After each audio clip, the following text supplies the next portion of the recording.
Imaginons, je suis un petit Indien dans mon petit village tranquille et apaisé. Tous les jours, je travaille dans ma petite cahute près d'une forêt. Et puis, après avoir ouvert ma cahute à l'âge de 21 ans, j'ai décidé de fonder une famille avec des enfants.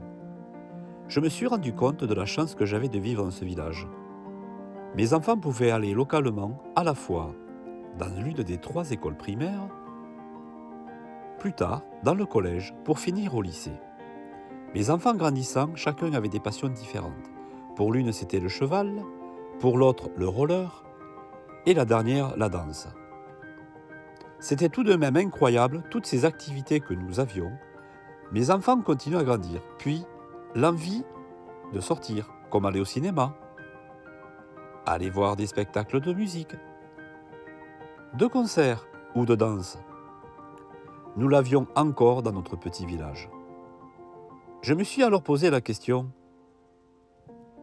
mais qui sont ces hommes et ces femmes qui apportent autant ? J'ai rencontré alors le chef de ce village indien. C'est alors que j'ai compris d'où venait cette qualité de vie. Nous avions un cadre de vie idéal avec une ville de 5000 âmes, ayant toutes les infrastructures d'une ville de 20 à 30 000 habitants. Tout cela était arrivé sans même que l'on s'en rende compte.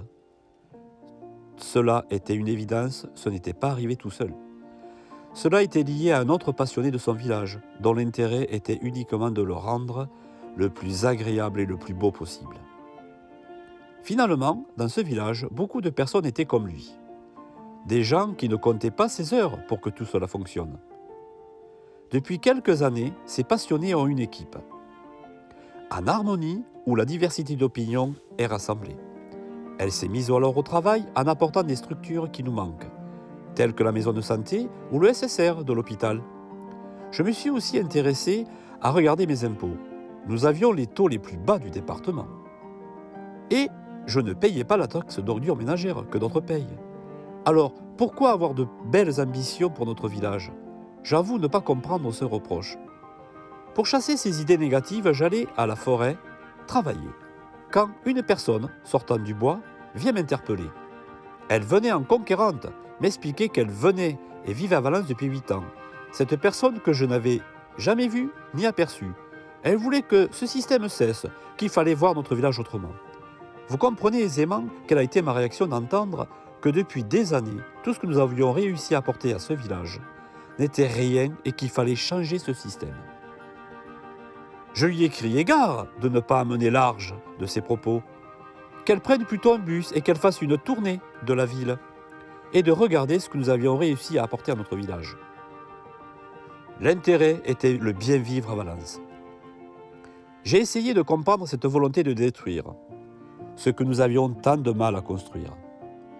Tout cela n'était qu'une question de conflit d'hommes, bien plus que la volonté d'agir pour le village.